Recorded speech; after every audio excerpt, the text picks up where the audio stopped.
Good evening, and welcome to Story Hour. I'm tonight's host, Laura Blackwell. My co-host, the marvelous Daniel Marcus, started Story Hour right at the beginning of the official pandemic to just let us all gather around a virtual campfire and connect with each other through stories.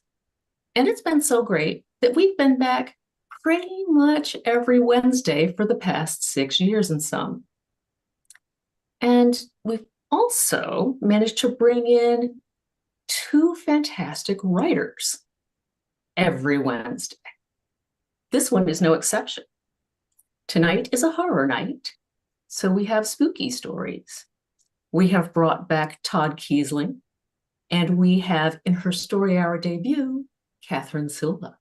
We are all really excited about this here at Story Hour. So, if you're here on Zoom, feel free to chime in on the text chat. If you're watching on Facebook, enjoy watching without the pressures of social interaction. But if you would just, leave a little thumbs up or a comment later, it would just make everybody feel all warm and fuzzy in a way that our writers crave more than you might think. So, welcome everybody. Tonight's readers are Todd Keisling and Katherine Silva, and we're super excited, as I mentioned. We're going to start with our debut, Katherine Silva. Katherine Silva is an award-winning ace Maine horror author, a connoisseur of coffee, and a victim of cat shenanigans, which probably, it could just mean she knows one cat, right? Her favorite flavors of this genre mix grief and existentialism, which she combines with her love of the New England wilderness in her works. Very well expressed by her headshot. Go take a look at that if you haven't.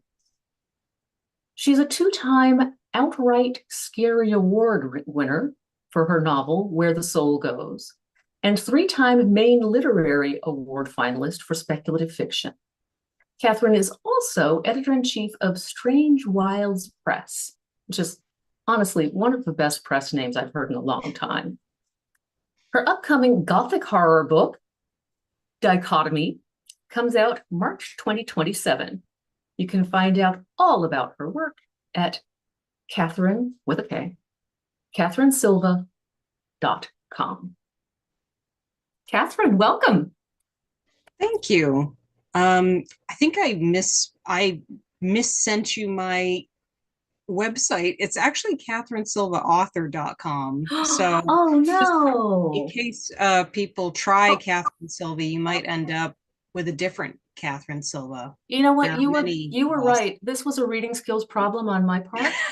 That's KatherineSilvaAuthor.com. And I apologize for the error and appreciate the correction.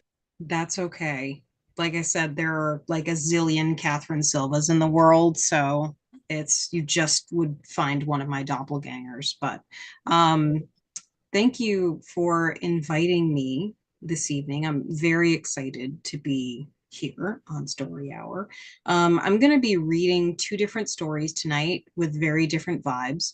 The first is a story that was published in Stories to Take to Your Grave, which was published by Undertaker Books in last January.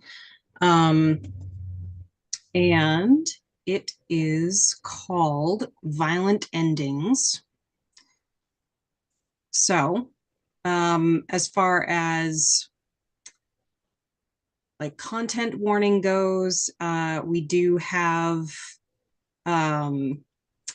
it's probably going to be a very existential, probably going to reference suicide, some mental health stuff, and death, certainly. So, but without further ado, I will start. All right. Violent Endings.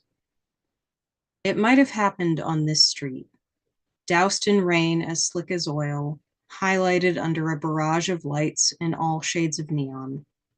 The chatter of passersby on sidewalks yields to the roar of traffic, of the storm pounding the pavement, of the music coursing out of cars and clubs alike.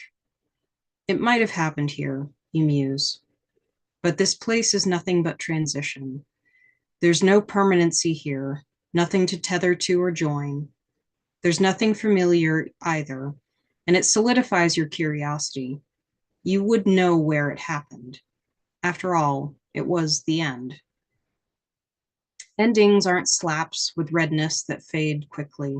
They are mouths closing around you, teeth gnashing. They grind you up, break you down into the parts that totaled you. You lost the silly little things, the favorite colors you were drawn to as a baby, the memories of summers in childhood spent learning to cartwheel, the number of times tasting your own tears in the car where you were alone and didn't want others to see. Education, workforce, highs, lows, achievements, failures, those all vanish. And it became you, just you, a sum of human parts congealed into a mass of nothing drifting from place to place, because death is never soft. The act of death is violence. You may have floated into that blackness while lying in your bed. You may have let its tendrils wrap around you as you sat in a cozy chair and listened to a song you'd heard thousands of times over. Death might have snuck up on you when you were just waking to start a new day. But dying is never like lights fading, losing reception, static building. Death is a thunderclap, bright, screaming, cataclysmic. It ripped you from a familiar world into this in-between one, poured you as liquid hot element into an amorphous thing, and left you swimming in yourself. Nothing is up, nothing is down, no arms, no legs, all together in a flood of disorder and searing turbulence. This is how you flow, if flow is the right way to put it. It's matter tumbling relentlessly, matter no one else can see or hear or feel. But even as the barest parts of you wage war with yourself, you move through the world that once was, examining each street, each building, and each person. The worst part is that thought and acuity are still with you. Being aware that you're no longer the thing you once were, the thing you spent decades shaping and molding and becoming, left you a disjointed, quiet nothing for a while. Time and surroundings were hard to perceive then, through the mist of feeling, the ghost of emotion. Eventually, realization came back to you, along with a new apathy. This street is not where it happened. You are certain now because you are passing by it, always onward toward something. That something must be where the end happened. You decided this some time ago. You've spent so much time experiencing death that it has nearly eclipsed everything else about you. It would make sense that's what you hover toward, finality, where you passed from one phase into the next. The lights dim, and the haze overtakes the buildings as they darken. Concrete slabs strike up through the gray, evaporating into the sky. A single yellow rectangle alight in one, a red square in another. Endless towers bundled together like kindling in mid-smolder. Has your vision turned bloodshot? Or is it the darkness, stained by that one window? You ease across the street toward that building, yanked by whatever force has summoned you across the world this whole time, and a vestige of expectation creeps through you. Is this it? This harrowing block of charcoal is the end? The red room is apathesis? Just as soon as you cross, you drift through the stone edifices and creep across a vacant lobby. The ceiling seems non-existent. There's no sound, but if there were, you feel like it could echo on forever here. This place is cold like the Arctic, where some businesses you've passed through hold pleasantness or some aspect of humanity, This one oozes austerity, boredom, decay. Each day the same, again and again and again. It's been some time since you've reacted to a place, but you notice that every bit of your eddying self trembles here. Elevators await you at the end of the room. For a moment, you remember the feeling of riding in one, your stomach dropping into your feet, the steady rumble beneath you. Something akin to expectation blips into your thoughts before you stream through the metal doors and just as quickly pass through the back of the lift. It's over.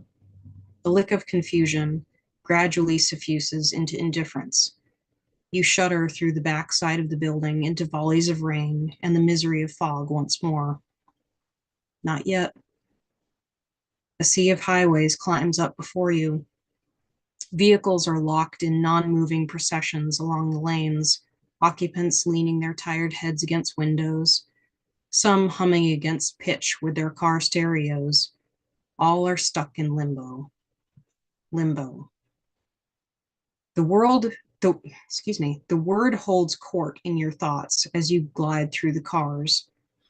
A never-ending desert of waiting, of expectation, of unexplained desire for something beyond this, whatever this is.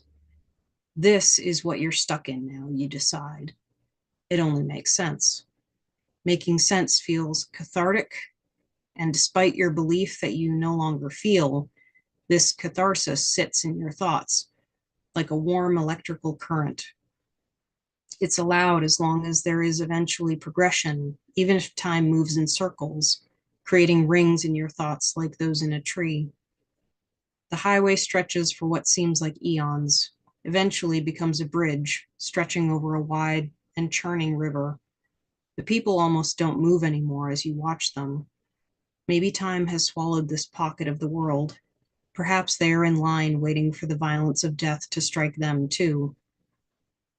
The end of the bridge comes bringing with it a bend in the road that the cars follow while you careen into the forest they've avoided. You leave the fog behind. The trees are too thick for it to pervade, and what light you had before is snuffed into a warm, strange quiet. The kind like when you used to pull the blankets up over your head to protect you from the monsters you knew were lurking in your closet.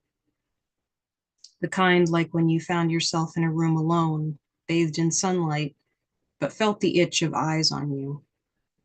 You wish you could drift faster here. Though you cannot be seen, cannot be heard, cannot be felt, you know there is something here that knows you exist. There is something skulking amongst the trees, examining your state of being with laughter poised on its tongue. And it takes shapes in your thoughts. First serpentine, then canine, then horrific. Too many arms, too many eyes, tendrils of muscle that cling like rope onto branches, and whatever it can get a hold of, and then nothing at all. It's you. The thing in the trees is you.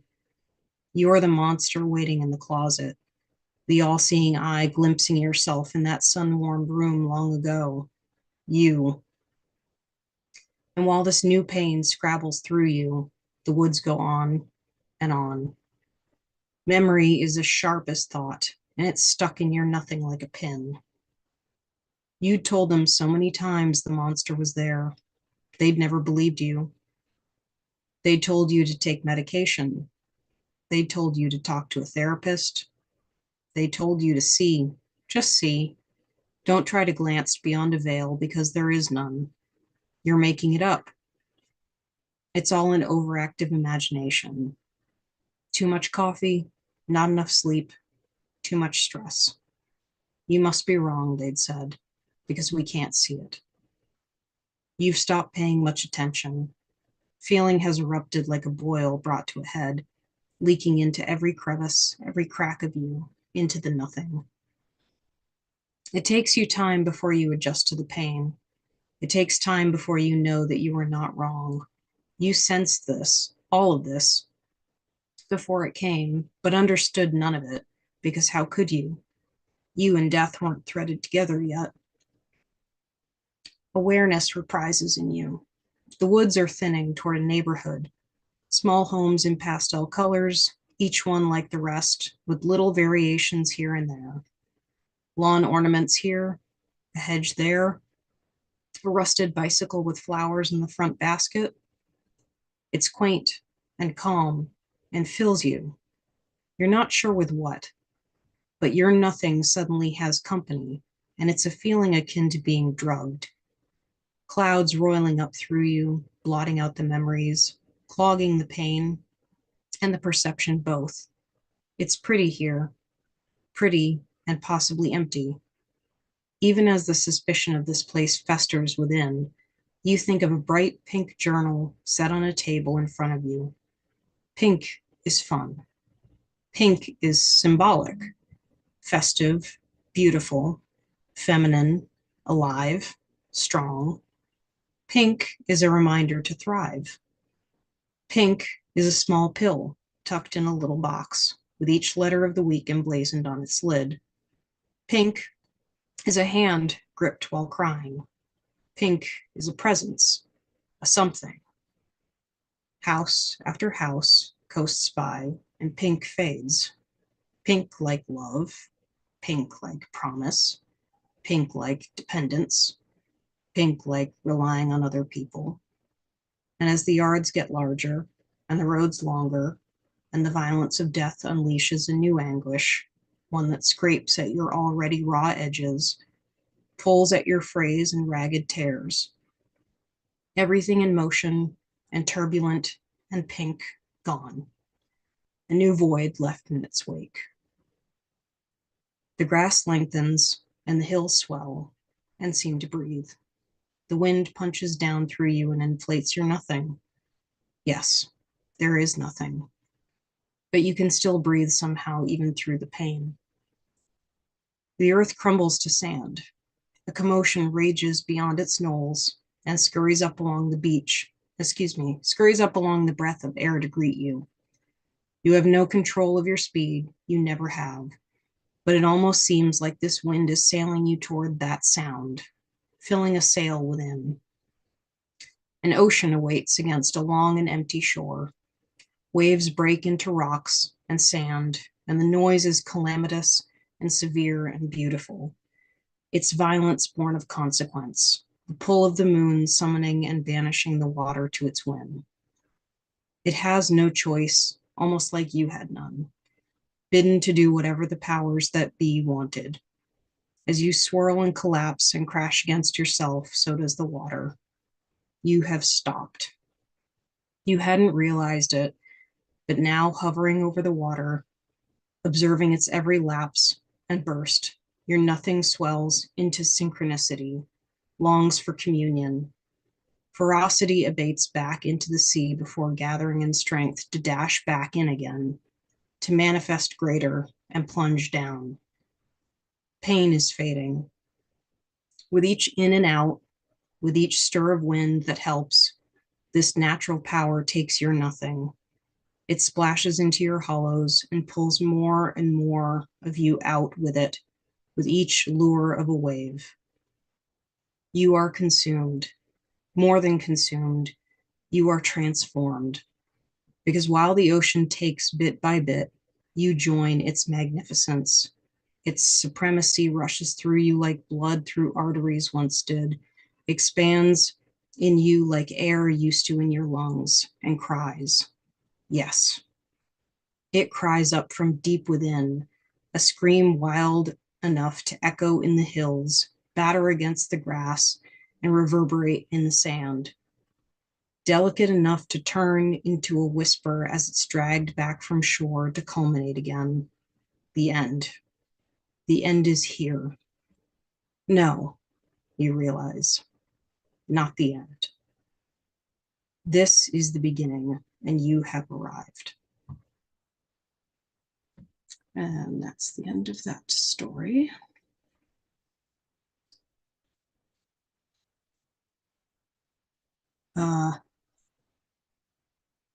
It's a little dark. I'm just going to take a sip of water. I got dry from that, sorry. water. And I will now, Well done. my second story, which is much lighter. This is called Lillian, and it's never been published. I just wrote it because it was a lot of fun. So, uh, so here we go. I couldn't afford a tombstone for you, Lillian. They're so damn expensive nowadays. I spent all I had on the coffin, made from ebony, your favorite. I wanted them to make it soft inside. You died on the couch, one of the softest places in the house, and I imagined you would notice if that coffin was just so. But a tombstone, that'll be something I'll have to make for you rather than buy. Tried crowdfunding. That's what Emily called it.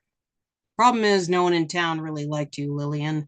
You had a habit of pissing off every son of a bitch on this block, not to mention whoever else you came in contact with on your daily outings to the general store or the pharmacy.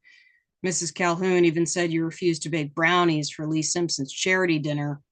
When I asked why, she said you told her that Lee's cancer was a gift and he ought to be thankful for an early retirement from this world.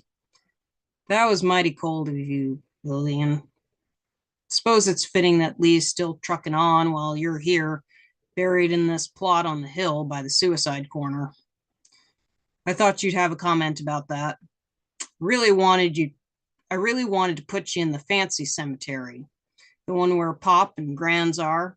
We walked by their little spot hundreds of times, and you'd always commented that when your time came, you'd appreciate being laid to rest there under the lilac tree, where you could look down over the valley to the lake and where the deer could make beds in the grass above your withering body.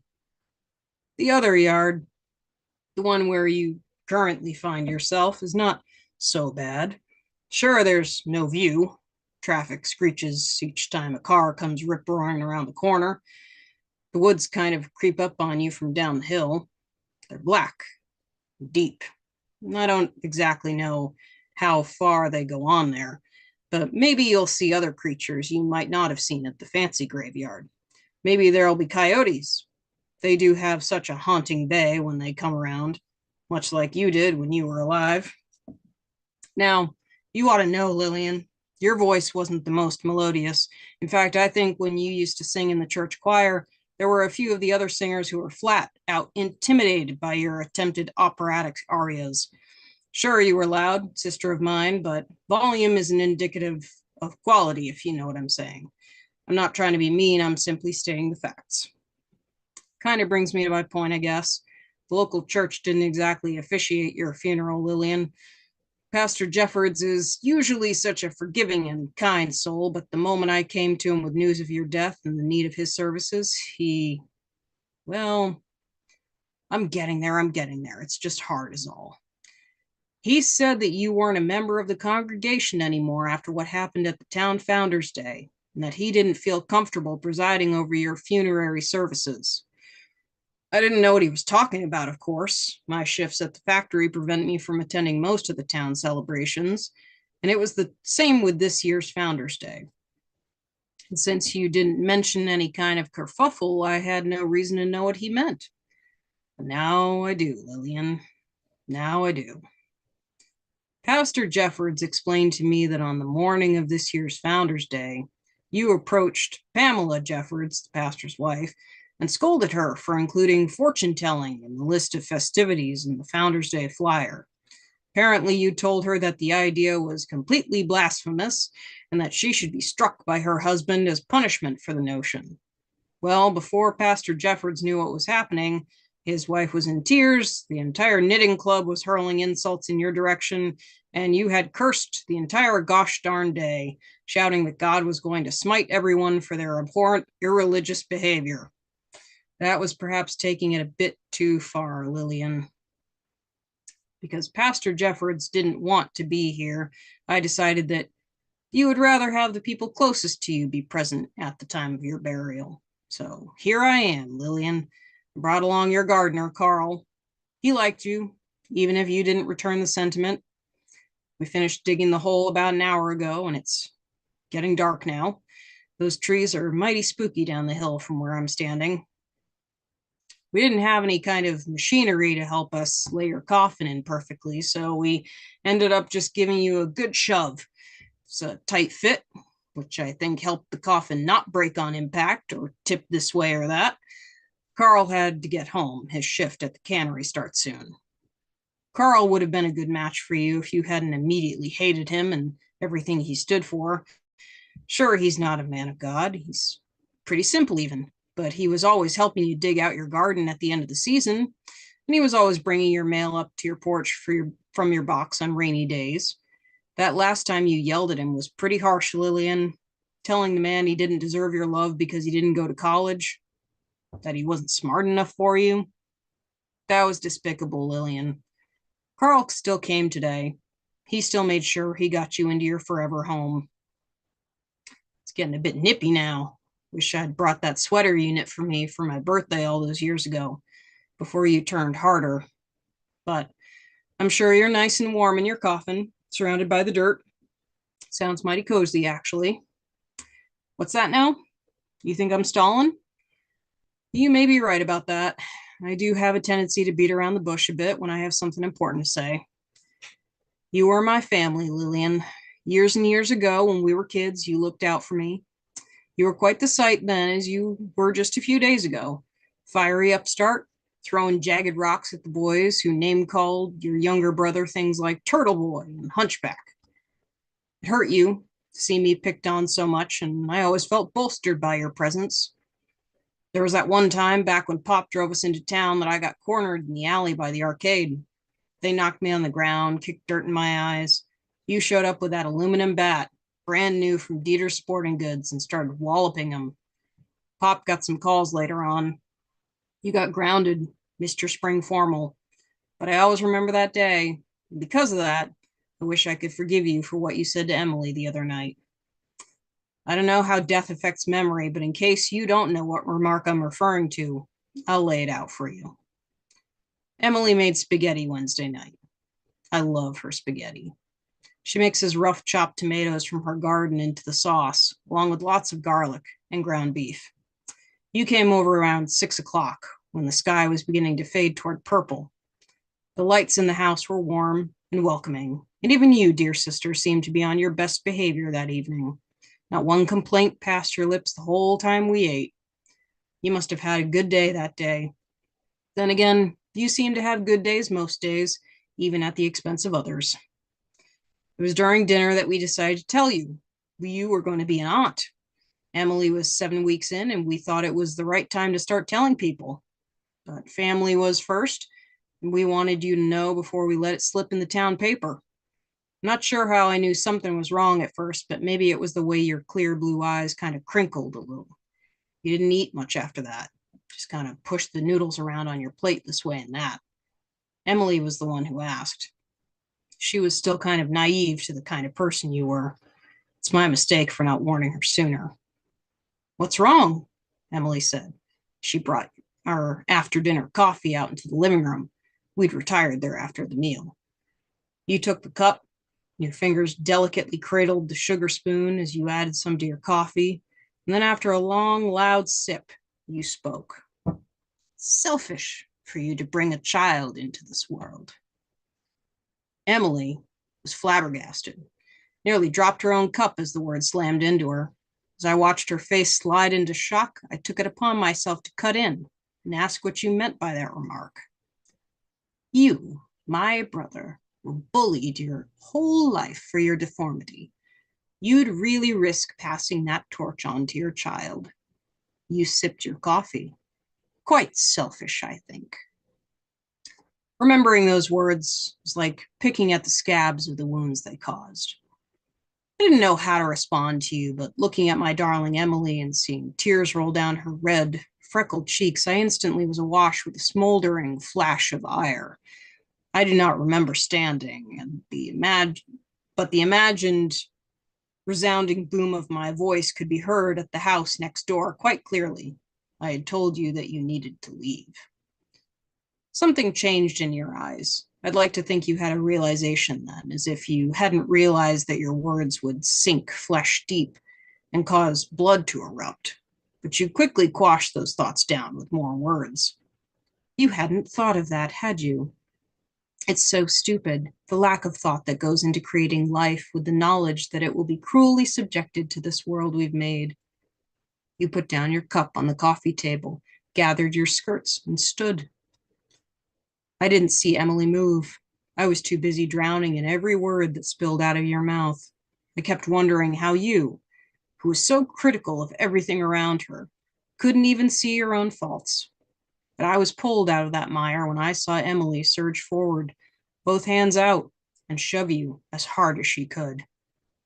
Funny, I always thought of you as solid, Lillian, like a stone wall gathering moss over the years that you stood. But you were thrown off balance, and the corner of the coffee table broke your fall and your skull. We stood there, Emily and I, because neither of us could move, and you weren't moving either. The blood pool finally spurred us into action.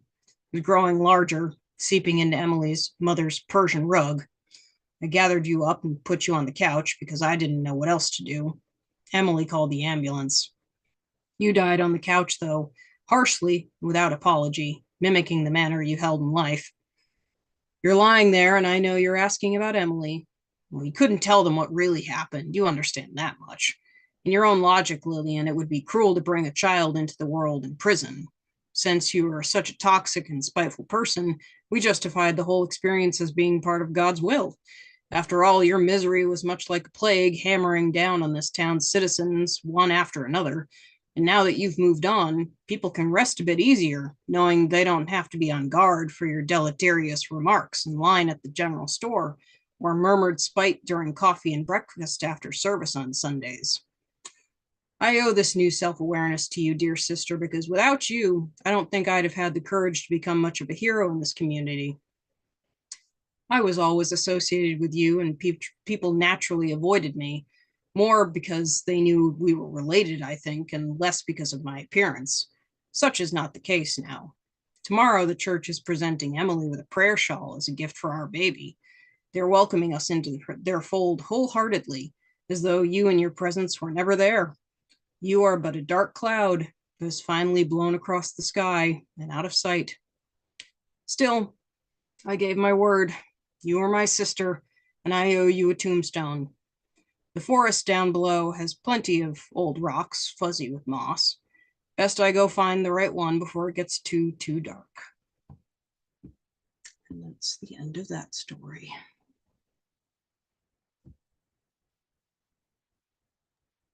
Wow. I love the voice on that one. That was awesome. And all the little reversals.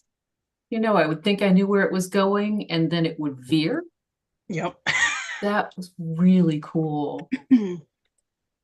I can't believe that you actually let us have that story as a premiere. Thank you so much. Yeah, I honestly, it's been sitting in a folder for 5 years, I think. So that was fun. You should be sending that one out. That's awesome. I have, and it's, I think it's just quirky enough that it just hasn't landed. So the monologue stories take a particular market. Yeah. Which is a pity because I find them deeply satisfying to read, and especially to read aloud. Yeah, it's fun.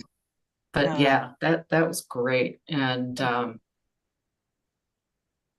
mean, you can always have it in your collection, your next collection too.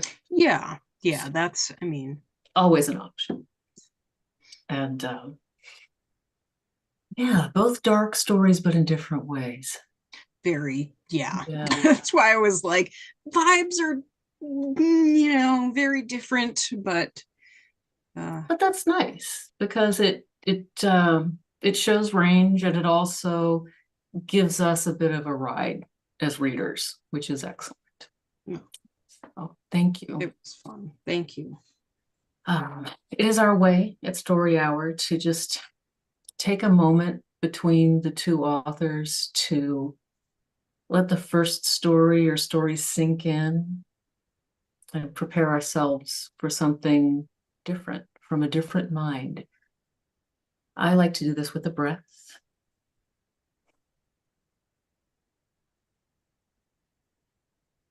Everybody, that was Katherine Silva in her first appearance on Story Hour. Not her last, I hope. Thank you very much. And next up, we have Todd Keisling. Yes. Todd Keisling is the two-time Bram Stoker Award-nominated author of Devil's Creek, Scanlines, Cold, Black, and Infinite, and most recently, The Sundowners Dance, among several others. And I think Sundowners Dance, is that the new paperback you're holding up, Todd? That is the new paperback. It came out yesterday. Nice. Oh, hold it a little. Yeah, I want to make sure it focuses on the book too. Well, give us your face, Todd. You can have the book and face together. There we There go. you go. Ah, see, very nice. You look very good together. Okay, and a pair of Todd's earlier works were recipients of the University of Kentucky's Oswald Research and Creativity Prize for creative writing in 2002 and 2005. And his second novel, The Liminal Man, sorry, Liminal, I didn't say that correctly the first time, The Liminal Man, was an Indie Book Award finalist in horror and suspense in 2013. He lives in Pennsylvania with his family. Todd, welcome back. It's great to be back, Laura. I was very happy when you reached out to me all those months ago. Gosh. I haven't done a lot of things like this lately. Oh. So Well. Technically this is going to be a reading debut for me. I've never read the story out loud before. Oh, how exciting.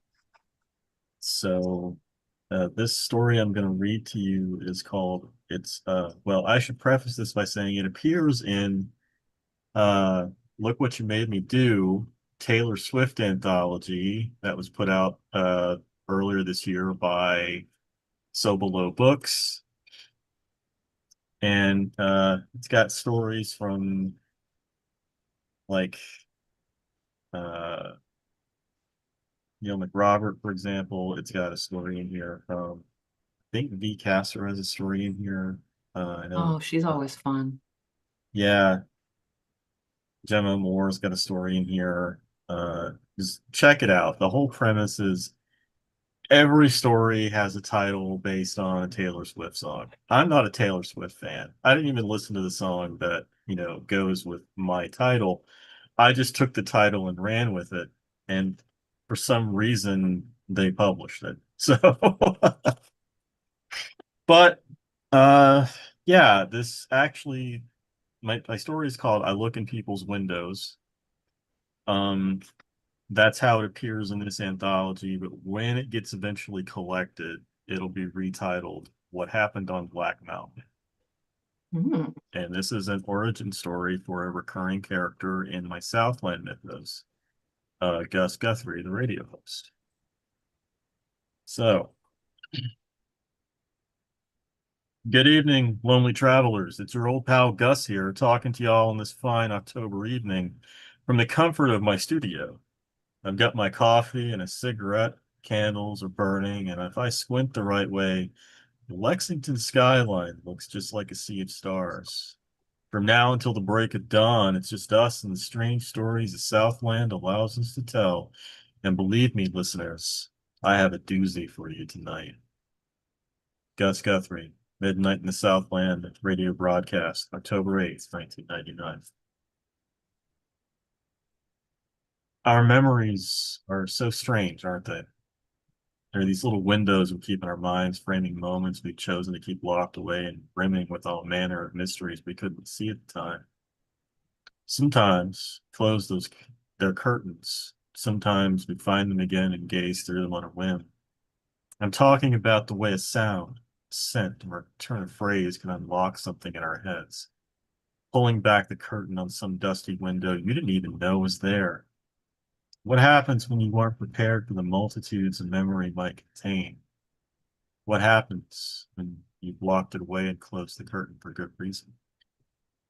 Well, racist curmudgeon once wrote, Unhappy is he to whom the memories of childhood bring only fear and sadness. He isn't wrong, listeners. Can't speak for everyone out there in the Southland tonight, but I'd hazard to guess that many of you lonely travelers can relate. I certainly can. I locked those unhappy memories away so long ago that I'd forgotten they were even there. Hell, listen to me. You're all probably thinking, what's got Gus so maudlin tonight? It's the date, friends. The date. Something I saw that's got me shook. Folks here in Lexington probably heard about the arrest that occurred on the other side of Woodhill last night. A homeless man was arrested for allegedly trespassing on private property. Happens all the time, right? Here's where it gets a little strange. The man, who was yet to be identified, was described as having sallow, sagging skin and empty, hollow eyes. Their words, folks. But what's more intriguing is this detail. He wore tattered denim overalls covered in coal dust and a cap that read Paxton Mining Company. Now, I'm not sure what's stranger, that he wore a hat for a mining operation that's been out of business for almost 70 years, or that he had a bouquet of wildflowers in his hand. No ID, no fingerprints on record. This man wandered out of the night, right out of time, and into someone's backyard where he stood peering through their living room window. One other detail I forgot to mention. He was crying tears of black.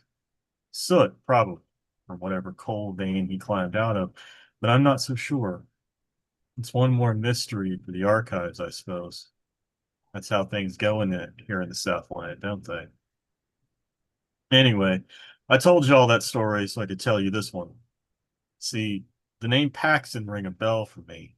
It reminded me of some trouble I got up to when I was young, something I've not thought about in decades. I guess there are some memories we don't necessarily want to bury. They just slip from our consciousness and fall into the ruts of time till we trip over something sticking out of the mud, something we didn't see because we were too focused on what's ahead. For me, it was yesterday's date, October 8th, 1999. It was the branded cap for Paxton and the black tears. Unhappy is he indeed. Let's be honest with ourselves, listeners. What's a Southland story without a little sorrow? There was plenty of it around these parts back in '58, with an ill feeling in the air like something was looming on the horizon none of us could see. Coal industry was drying up, tobacco was on the decline, people were pulling up stakes to go find work in the cities, and poverty was the rule, not the exception. My family wasn't safe from the economic hardship. I lived on Mama's family farm with my papa Earl, stalwart fellow who helped raise me when my folks were at each other's throats, which I recall was often. Daddy was a drinker, had been for as long as I can remember, and he hated farming. He never told me so, not directly, but he didn't have to. Some men have soil in their hearts, green on their thumbs, but not my daddy. He couldn't even grow the corn used in the mash we drink every night. I was 18 that year, should have been off to college, but there was no money to go around. So I spent my days working on the farm with Daddy and Papa. Honest work, but I think I took after my daddy when it came to farming. One of the few things we had in common, I suppose. Then again, we did have a shared love of hunting. That's how we came to be in Harlan on the 8th of October, 1958, buck season. The Guthrie family cabin, as Daddy called it, sat at the foot of Black Mountain. It was more like a two-man shed. Just enough room to bed down and store your equipment. Daddy and my Uncle Colin had used it since they were little kids, one of the only things their father had left them. Colin died in Korea at 52. Their annual hunting trips died with him. Colored me surprised when he asked if I wanted to go hunting with him that season. I'd been itching to leave the farm for a while, not that I'd ever tell Pap all that, and I jumped at the chance. Looking back, I think Daddy knew he was driving Mama crazy and just wanted to give her a break from his troubles. The whole drive, he talked about the 10-point buck he was going to bring home and how it would feed us for the winter. He was in good spirits, a rarity in those days. I couldn't help but smile at his happiness. It's It's how I prefer to think of him now. Wide-eyed with his hands on the wheel, wearing a cocky Guthrie grin framed with a grizzled beard, exuding pure joy. It was 31 years ago, and my hands still shake when I think about it. If I seem emotional, like I'm beating around the bush, it's because I closed the curtain on this memory for a reason. We arrived in Harlan early that morning, fueled up at the diner in town, and parked at the trailhead. Daddy turned to me and said, "Before we set off, son, I need to tell you something. You might have been too young to remember the last time we came here, but you're a man now, so you need to be aware of the trail fork." I asked him what he meant. They call this the Paxton Trail on account of the old company town along the Cumberland River. It's a ghost town and no one lives there, which means we ain't got no business going there. Understand? Sure, Daddy. I didn't, though. And I think Daddy sensed it because he grabbed my wrist and gave me one of those icy Buford Guthrie stares like I'd crossed him. "I'm serious, son. There's a fork in the trail a few miles up the mountain. We go right. Never left. Whole place is probably overgrown by now, and it might be hard to tell what's what." He studied me for a moment. Then he said, "Just follow me. And if you hear music, no, you didn't." The subtle tremor, intensity in his voice rattled me, made my heart skip a beat. I looked ahead at the Paxton Trail, which was more like a mountain access road, dusty gravel choked with weeds and kudzu, remains of a bygone era when companies built whole towns to house their workers. Company towns, they called them. Their own currency known as scrip. It was just another way of enslaving the poor to work for the rich. There were a few such companies before the Harlan Cold Wars in the 30s, and in its day, Paxton was the largest. It sat on the shores of the Cumberland River some 15 miles east of Harlan. Paxton Brothers set up shop in the late 1800s to tap a coal vein, and many surveyors said wasn't there. The brothers proved them all wrong, though, and at the height of production, Paxton Mining Company employed and housed over 12,000 workers. There's speculation over how the brothers found the veins, especially considering surveyors disagreed with their assessment. What few news articles I could dig up in the station archives reference a trade secrets both Arlo and James Paxton coyly mentioned to the press. The truth behind said secret was never divulged. Anyone who knew the truth is long gone now, likely buried at the bottom of the mine. It collapsed in 1928 and again in 1929 with the stock market. Paxton family's wealth seemingly vanished overnight, and the fiefdom they'd built for themselves in Harlan County quickly crumbled. No one really knows what happened to Arlo and James after that. Historians believe they retired from the industry and set off in parts unknown.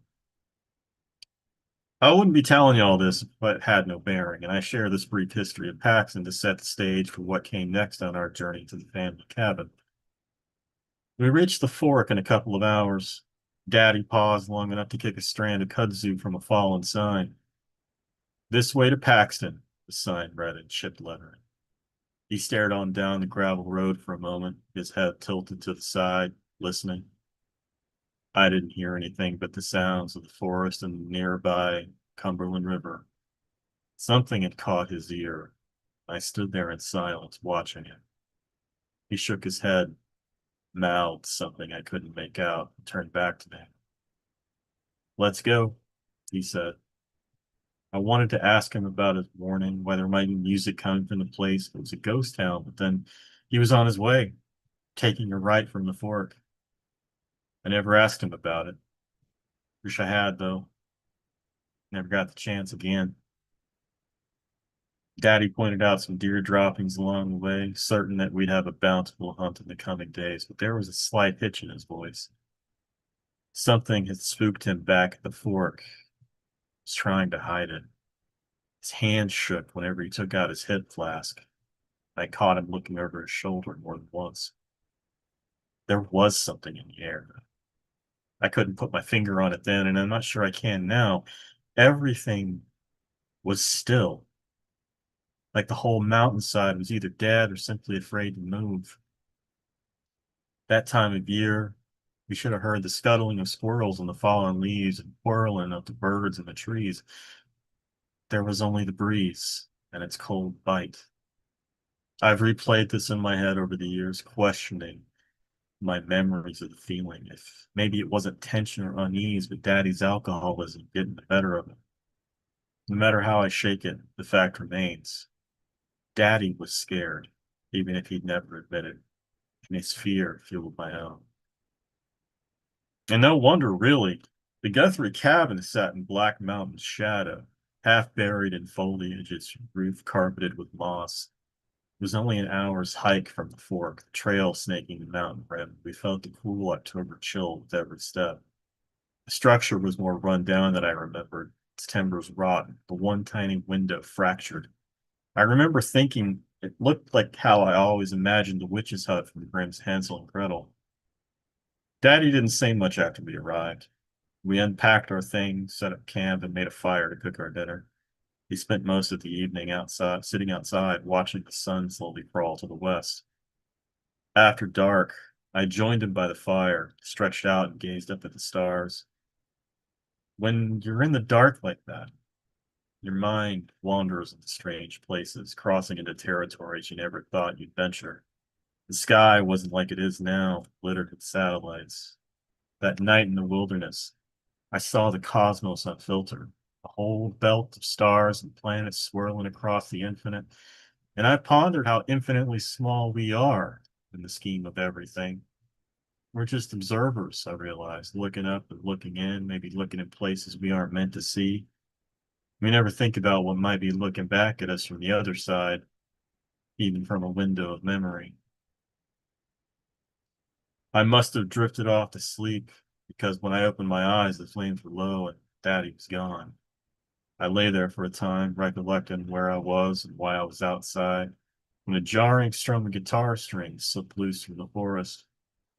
I sat up with a jolt and held my breath, praying I was dreaming because what I'd heard, listeners, was something like music, old time music, kind you might hear warbling from a warped record, scratched, fuzzy, static from a worn needle.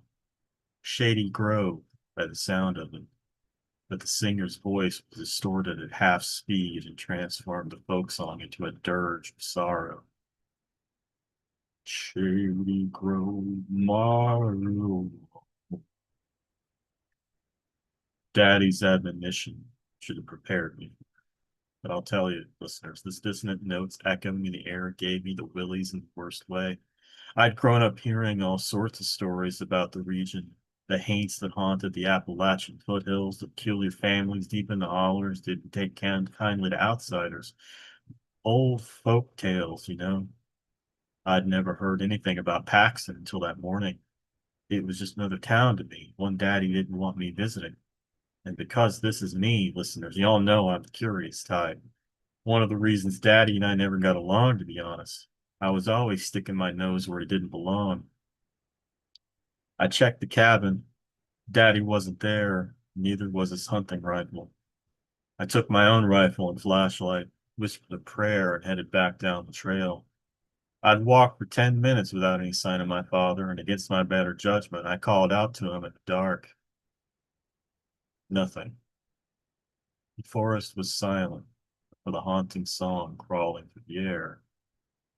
I'm bound to go away. Daddy? Called again, and the song kept droning on in reply. He's probably drunk, I told myself. Maybe the old fool wandered off into the dark, slipped and fell into a pile of leaves. Maybe he was sleeping off the booze and none the wiser to the ghost's melody. But I knew better. He'd been strange ever since we crossed the fork earlier that day. The whole drive to Harlan, he could barely maintain his excitement for the hunt. Once we got to the fork, he clammed up, kept looking over his shoulder, tilting his head like he could hear something I couldn't.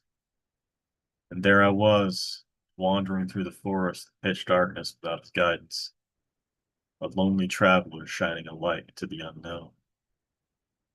I thought I knew darkness back on the farm, but the wilderness humbled me that night. The sky was overcast and and stingy with moonlight. If not for my flashlight, couldn't see my hand in front of my face. Didn't let it stop me from going on, though. All I could think about was Mama, how she'd tan my hide for losing Daddy in the woods. Never occurred to me what she might think if I got lost, too. The record scratched, cutting the song mid-lyric. Silence settled into the darkness, into my bones. A moment later, I heard the subtle pops of static as the needle hit the groove of a new record. No music followed. No sound at all, listeners. The record was blank, or seemed to be. These days, I'm not so sure. My journey brought me back to the fork, and from there I glimpsed strange lights down the gravel path toward Paxton. Pale blue flashes like heat lightning. Chill down my back betrayed my eyes. Early October in those days had a bite in the air. Whatever flashed down there wasn't natural. Hold on, my cat just stepped on the carpet. Had Daddy ignored his own advice and gone into the town? Had someone taken him? Or was I the fool, wandering alone into the dark wilderness while my father slept off a drunken stupor? Not a day goes by that I don't wonder about the circumstances and what transpired in the short time I slept, but I knew the moment I saw those lights I'd find him there. Ghostly static sizzled through the woods as I approached. I wasn't stealthy, had no intention of trying to hide my advance, and expected to encounter someone who'd tell me to leave. I'd brought my own rifle just in case of such a standoff, but to my surprise, there was no guard, and I received no warning. My entrance to Paxton was unceremonious, as empty as the spaces in the dark, and I was greeted by hissing static from speakers affixed to electrical cords. Energy arced across bare wires, surging in erratic patterns of lighting up the night. Pale blue flashes cast, leaning, rotten houses in silhouette. Some of the homes still retained their windows, and into light's erratic flashing, I glimpsed gaunt figures looking back from beyond the glass. Sagging faces, dead, dead eyes. Dark tears trickled down their soot-coated cheeks. I drew close to one window and peered inside. They were miners, had been once upon a time, still wearing their dusty overalls and carbide helmets. Immovable statues, each staring into empty space until one of them met my gaze. A vast, empty sorrow communicating across the distance between us. It filled my heart with such a loneliness that I struggle now to explain it. How long had these men been separated from their loved ones? What unholy bond had held them here for all these years? For that moment, the forest fell still, the seething static muted, and the world of the derelict cabin slowly crawled into focus. Had all these men been here before I looked inside? I imagined them packed into these derelict homes, waiting for someone to come along and peek inside, someone to see them, waiting for me. The moment passed with an exhale, my breath fogging up the dingy window. I stepped away, stunned into silence as movement stirred within. One by one, they exited their shacks and formed a single file line that wound its way deeper into town. One by one, they shuffled down the gravel path in lockstep like an army on march. Voices hummed from somewhere in town, something like chanting, but I couldn't make out the words. I joined the procession as the last man in line, not so much out of curiosity, but as though I was compelled to do so. I can't really explain it, listeners. It's like the closer I drew to Paxton, the more that blank record began to speak to me, even if I couldn't hear a single word it said. I followed the miners into town square. Here's where reality's fabric began to loosen for me. I've spoken of this before about the Southland, often from personal experiences in my travels since that day, of places where the stitches have come loose. Secret towns, secret highways filled with secret people and their secret smiles. Places that feel less real, more like a dream. Paxton was one of them, listeners. But if it was a dream, it was the worst sort. My mind screamed for me to stop, to turn tail and run back to the cabin, to forget Daddy and save myself from the dread suffocating me in that cool October night. Yet I kept walking, clutching my flashlight like a holy relic, praying to the old gods to deliver me from the shifting phantasmagoria. The gods weren't watching, but they were. Two men in overcoats and bowler hats stood at the end of the road, framed by the archway, a crumbling facade that might have once been a town hall. Before them, a stone pedestal, and upon it sat a small figurine surrounded in a blue glow. The procession of miners split off into two groups, each one lining the square, leaving me standing alone in the center of the street. I wasn't the only one, though. Knelt before the pedestal was another man, slumped to one side, a rifle slung over his shoulder. Whatever spell had come over me eased up, freeing me to race ahead to my father's side. None of the Paxton men made to stop me. Gus, Daddy hissed. The hell are you doing here? Didn't I tell you? We gotta get out of here, Daddy. This place ain't right.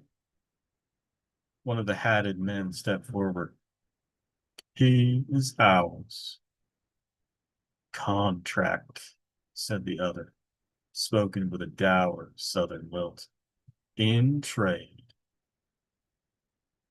Yes, you tell your mama I love her. Tell her I said to move on. I clutched Daddy's jacket and tried my best to pull him to his feet, but he wouldn't budge. He looked me square in the eye, and the fear I saw staring back turned my guts to lead. Daddy, I thought, what did you do? Just go before they change their minds.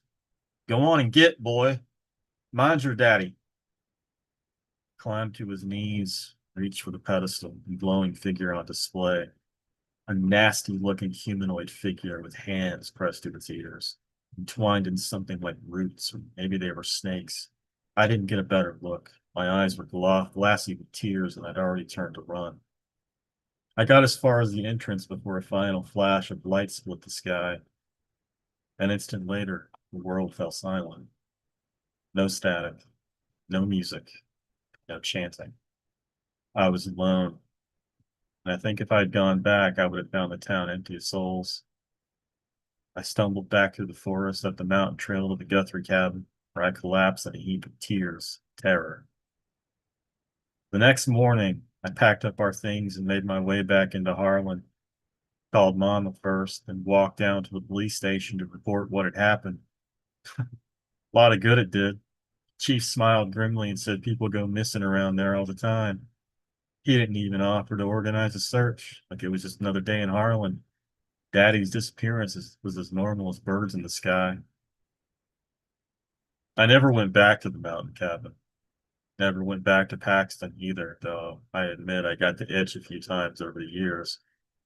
I've been to all sorts of haunted hollers, ghost towns since that night, but not Paxton. Daddy's warning didn't take at first, but now it's my gospel. And over the years, I came to forget about that night on Black Mountain. I left the farm, got into radio, made a life of my own. 31 years. Until last night, listeners. See, that house on the other side of Woodhill was my own. It was my window that Paxton Miner was staring through. When I turned on the porch light, when I saw the tear-streaked face of my father looking back at me, the curtains to that horrible memory came fluttering open. His face was coated in soot like he'd been deep in the earth every day for the last 3 decades. My neighbor's the one who called the cops. Apparently, Daddy had been wandering through several yards before he found me.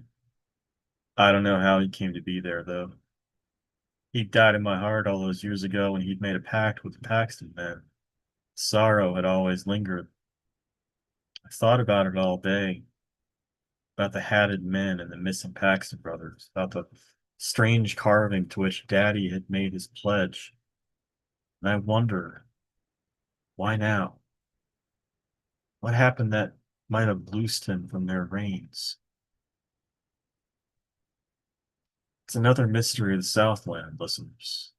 one that I'm too afraid to ponder. But enough of that. Think I've gabbed long enough.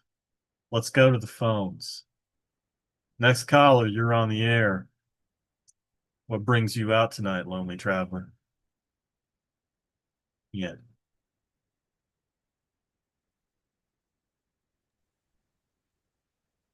So good. Thank you.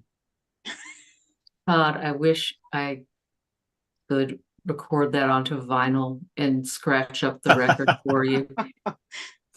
It feels like that would be its natural habitat. Thank you. Did mention that this actually ties in with a couple of other stories. Gus Guthrie, like I mentioned before, is a recurring character. He's Midnight in the Southland, the radio show, kind of provides the framework for my novels, the Southland mythos as a universe, and the Paxton men, and the reason his father showed up with clutching a bouquet of flowers is actually explained in a story, Appalachian Death Song, which appears in Weird Tales, issue of Weird Tales came out last year. Um, and I actually just finished the story that I'm waiting to hear back if it has a home. But that story, In the Low Light of the Evening, actually explains what happened to one of the Paxton brothers. Oh, it'll find a home. Yeah. I feel sure. Oh, And yeah, I yeah, for love sure. this one because it felt to me sort of like a fairy story, Mhm. and also like reading Foxfire #2 over and over, visiting my grandparents in the mountains. Yeah, I grew up in, I guess maybe like 45 minutes uh, from Harlan County. So I grew up right in the foothills of coal country. Mhm. And, you know, I grew up hearing about all sorts of weird things that would happen in the hills. So that's a bit of where that came from. Mhm. Extraordinary and very well paired, the readings tonight. Distinct and different, but harmonious Yeah, very nonetheless. much so. So next week is going to be completely different. Next, next week we're going to have Eliane Bui and Tia Tashiro. Tia will be reading her Hugo-nominated story, Missing Helen. So that is definitely, I'm going to say it, not a story hour to miss. Sorry. But it is always a good idea to check storyhour2020.com the day of every Wednesday, just to see if there have been any changes, as we do have from time to time.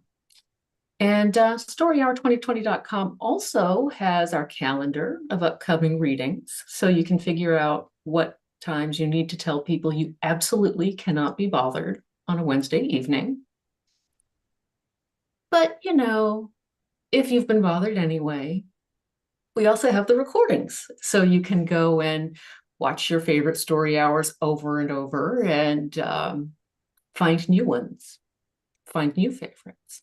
So check that out. And you can also just go to the Story Hour YouTube channel, which is also Story Hour 2020. So, gosh, what an evening of stories. Katherine Silva, Todd Keisling, thank you so much for reading for us tonight. This really was transporting in a good way. Thank you for having us. Yeah. Absolutely. Absolutely. That was wonderful.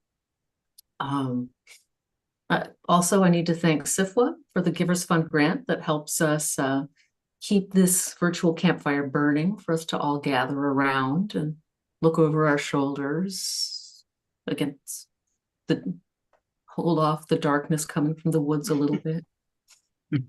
And thank you also to Daniel Marcus, without whom literally none of us would be here.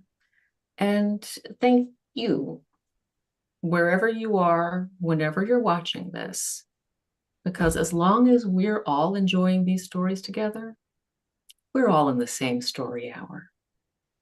Good night.